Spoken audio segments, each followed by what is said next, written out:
Think about how often you tap your phone or scan a QR code these days. Mobile payments, they're just everywhere, right? Completely woven into daily life, yeah. So you might be wondering, and honestly, a lot of people in China are asking this too, Yeah. with Alipay and WeChat Pay already so dominant, why is China now launching its own official digital version of the renminbi? Exactly. And that's really what we're diving into today. This isn't just, another payment app popping up. Yeah. We're looking at China's digital currency electronic payment, the DCEP. You often hear it called the digital RMB or ECNY. Right, ECNY. And we've gathered insights from, well, various analyses focusing on how it works and maybe more importantly, what China's strategic goals might be here. Okay, so our mission really is to get under the hood, understand the why behind the digital RMB, explore the mechanics, and think about its potential impact, Hmm. especially thinking about regions like Southeast Asia, which are, pretty important economically. Definitely. It's about more than just a convenient app. So let's start with the scene in China right now. What does the payment landscape actually look like? Well, it's striking just how much mobile payments like Alipay and WeChat Pay have taken over, particularly in the cities. You hear stories, don't you? Yeah, like shops that almost prefer not to take cash. Sometimes they'll even say they don't have change. It just shows how deeply embedded these digital ways are. And it was sort of against that background that China started these digital RMB trials. That first one in Shenzhen, October 2020, that was a big one. It really was. They gave, 50,000 residents, 200 digital RMB each. Yeah, and they could spend it at thousands of shops, over 3,300 participating merchants. What stood out was the participation. Over 2.5% of the whole city's population got involved. And they really used it too. Something like 92% of the money handed out was actually spent. That says something, right? It really does. It suggests there was a real appetite, or at least curiosity, for this kind of digital currency, even though that first version had restrictions. And people were using it for all sorts of everyday things. Absolutely. Food and drinks, the subway, gas stations, supermarkets, department stores. It showed it could work for, regular life. And using it felt familiar, like Yeah. the existing apps. Pretty much. It was a dedicated mobile wallet app, yeah. You had swipe gestures for paying and getting receipts, lots of QR codes involved. QR codes. So maybe not as much NFC, the tap-to-pay thing, in the point-of-sale systems back then. Seems like it. So, yeah, the user experience was designed to feel quite similar to what people already knew with Alipay or WeChat Pay. But crucially, this trial money wasn't like regular money sitting in your bank. No, definitely not. You couldn't just deposit it into your normal bank account. You couldn't send it to your friends, and whatever you didn't spend by the end of the week just disappeared, got reclaimed. Really highlights it was an experiment. Yeah. Very controlled. Precisely. Okay, so this brings us to a really key question. How is this digital RMB fundamentally different from, say, Alipay or WeChat Pay, which everyone's already using constantly? Right, this is where it gets interesting. Think of the digital RMB as the actual digital money itself. Like digital cash. Exactly, like the digital equivalent of the coins and notes in your physical wallet. Now, Alipay and WeChat Pay, they feel like digital money, but technically they're more like digital wallets or payment tools. Okay. They hold and move around existing money, mostly the money linked to your bank account. They are the container, not the actual currency. Got it. So the digital RMB is the currency. Alipay is the wallet that might hold it eventually. That's a good way to put it. Initially, they might exist side by side, maybe separate apps, but the sources suggest a future where they get more connected. How so? Well, the idea is you might eventually be able to, say, top up your Alipay balance directly from your digital RMB stash. Oh, okay. And maybe even further down the line, Alipay itself could handle transactions using the digital RMB directly. That integration would be pretty key for getting everyone on board. But the digital RMB isn't just about apps on our phones, is it? I remember reading about other ways to hold it. Yes, that's a really interesting angle. The People's Bank of China, the PBOC, they're envisioning different kinds of hardware wallets. Like physical things. Yeah, think physical cards, maybe like a standard IC card, or even one with Bluetooth. Also embedding the wallet tech right into smartphones, something called an ESE, an embedded secure element. ESD.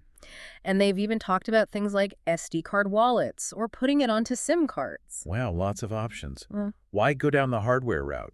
What's the thinking there? Well, a big part of it seems to be security. With a hardware wallet, you generally need physical access to it to make a payment. It adds a different layer of security compared to just software. Makes sense. Less vulnerable to purely online attacks, maybe. Potentially, yes. And also, think about switching phones. Moving your digital cash might be easier if it's on a card you just take with you. Ah, interesting point, like moving a SIM card. Sort of, yeah. And we saw Huawei jump on this early. Their Mate 40 phone had that ESE tech built in specifically for the digital RMB. So even with these new digital RMB wallets coming in, whether apps or hardware, it doesn't sound like Alipay and WeChat Pay are just going to vanish. Oh, almost certainly not. They've become so much more than just payment apps, haven't they? Yeah, they have all sorts of other stuff built in. Exactly. Like those auto investment things, Yubao, or credit options like Webay, credit scoring with Zima Credit, plus booking taxis, shopping. Right, they're ecosystems. Precisely. So they'll likely stick around as these really feature-rich digital wallets, even if the underlying money sometimes becomes the digital RMB. Okay, let's shift gears a bit and talk about some of the key features that make the digital RMB distinct. The sources mention technologies, often linked to blockchain, enables some pretty unique capabilities. Yeah, and this is where you see how it's designed differently from traditional digital finance. One really big one is this idea of a loose tie to bank accounts, Meaning? meaning you don't strictly need a traditional bank account to get and use digital RMB. Any digital wallet that supports it should work. That could be huge for people without bank accounts, right? Financial inclusion. Absolutely. It could bring more people into the formal digital economy. And think about foreign visitors, too. Might simplify things for them. Okay, that's significant. Then there's this phrase, controllable anonymity. Sounds carefully worded. It is. It's trying to balance two things. Providing some user privacy, like cash, but also allowing the authorities to track things when needed. For illegal stuff, presumably. Exactly. The main goals mentioned are fighting terrorism financing, money laundering, tax evasion. So while the tech has anonymous features, the PBOC retains the ability to connect the dots if necessary. How does that work in practice? Is my bank seeing everything? The proposed system is layered. The PBOC would have the master view, linking individuals to all their digital RMB IDs. But your regular commercial bank, they'd likely only see anonymized ID info for transactions. So the privacy is sort of held within your own wallet, which links you to your different digital RMB pseudonyms. That seems to be the idea. Your wallet holds the key, linking the owner to the IDs, giving you a degree of privacy for everyday stuff, but there's still that central oversight capability, like having different online usernames maybe, but the platform provider knows they're all you. And to further clamp down on illicit use, there are plans for limits on how much you can hold. Yes, wallet balance limits. It's framed as an anti-money laundering measure. The idea is a tiered system. So the more info you give, the higher your limit. Pretty much. Provide more personal details, your holding limit goes up. And for really big amounts, presumably done face-to-face at a bank with full ID, the limits could be effectively unlimited. Okay. But maybe the feature that gets the most buzz is this potential for offline payments. That sounds really different. It's potentially a massive advantage. Think about current mobile payments usually. At least one person, often both, needs an internet connection for the transaction to go through properly. Right. If the network's down, you're stuck. Exactly. The digital RMB aims to allow true peer-to-peer payments, even if both the sender and receiver are totally offline, like passing physical cash. How does that even work technically? It uses something called a UTXO transfer mechanism. When you receive money offline, your wallet registers it, but it's marked as sort of pending verification. Ah, so it's not fully confirmed until you get back online. Right. Once the receiver's device connects to the network again, the transaction gets fully validated. But the point is, the value transfer can happen offline. Huge for resilience if communication networks go down. You mentioned UTXO there. Yeah. Let's maybe unpack that a bit. It's the underlying tech. What is UTXO? Right. UTXO stands for Unspent Transaction Output. It's a model for handling transactions. Bitcoin uses it too, actually. Okay.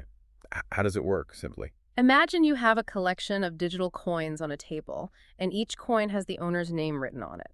A UTXO is like one of those coins. Got it. When you want to send money, the system finds a coin, a UTXO that belongs to you, crosses out your name, and writes the recipient's name on it. So it's like passing ownership of that specific digital coin. Exactly. It's a single step, conceptually quite simple compared to traditional banking where you debit one account balance and credit another. This helps make the system efficient. So if all my money is just a collection of these UTXO coins, how does my wallet know my total balance? Ah, that's the job of your wallet app. It constantly scans and adds up all the UTXOs, all those digital coins that currently have your name, or rather your digital ID, associated with them. And this UTXO approach also ties back to that controllable anonymity thing. It does.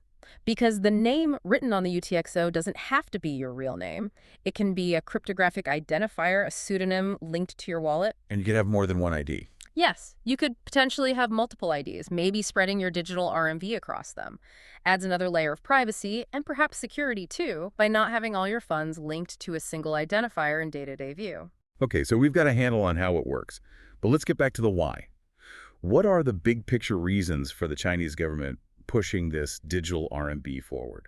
Well, there seem to be a few key strategic objectives. One major one is definitely about the traditional banks. How so? Boosting them. Kind of revitalizing them, yeah. And think about it, banks have been facing huge pressure from Alipay and WeChat Pay, these tech giants who built massive payment platforms and then layered all sorts of other financial services on top. Right, the banks maybe felt squeezed out of the digital payment space. Exactly. So the digital RMB could help banks in a couple of ways. First, it could reduce their costs. Handling physical cash is expensive. Second, it sort of forces or at least strongly encourages them to up their own game in digital wallets and financial tech to compete directly with the big platforms, but now using the central bank digital currency. Okay, so leveling the playing field a bit, driving innovation within the banking sector. Makes sense. What else? The other huge one you always hear mentioned is internationalization, using the RMB outside of China. Making the renminbi a bigger global currency. That's the long-term ambition, yes. By creating what they see as a technologically superior way to handle money, especially for cross-border payments, they hope to encourage its use internationally. Where specifically? The focus seems to be on regions like Southeast Asia and also countries involved in the Belt and Road Initiative, places with strong trade and economic links to China already. And the idea is that the digital RMB's features may be working well on cheaper phones. The offline capability could make it attractive there. That seems to be the hope. Make it convenient for individuals and businesses in those regions who deal with China. Make the RMB an easier currency to use. Of course, countries with their own major currencies, like the US or Eurozone, they're probably more focused on digitizing their own currency. Oh, absolutely. They're unlikely to just adopt the digital RMB wholesale. They'll be developing their own CBDCs, central bank digital currencies. So the international push is likely focused more on specific regions and trade corridors. That international goal, though, it's ambitious. What are some of the big hurdles you see there, besides other countries developing their own digital currencies? Well, trust is always a factor in international finance. And regulation, getting other countries' central banks comfortable with it. Plus, just the existing network effects of currencies like the US dollar are incredibly strong. It's a long game. Definitely a long game. Okay, so looking ahead, what's the scale we're talking about? What are the next steps? Well, the PBOC has talked about some pretty high performance targets, aiming for something like 300,000 transactions per second. Wow, that's a lot. It is, although interestingly, the sources noted that even that target was still below the absolute peak transaction frenzy seen during China's big Singles' Day online shopping event back in 2020. Shows the sheer scale they're dealing with. It does, and they seem to be encouraging competition in developing the underlying tech, involving banks and maybe other companies too. Plus, the whole legal framework around it is still being built out. It's not fully finished yet. And it sounds like this isn't about killing cash overnight. No, not at all. The PDOC has been clear they expect cash and the digital RMB to coexist for a long time.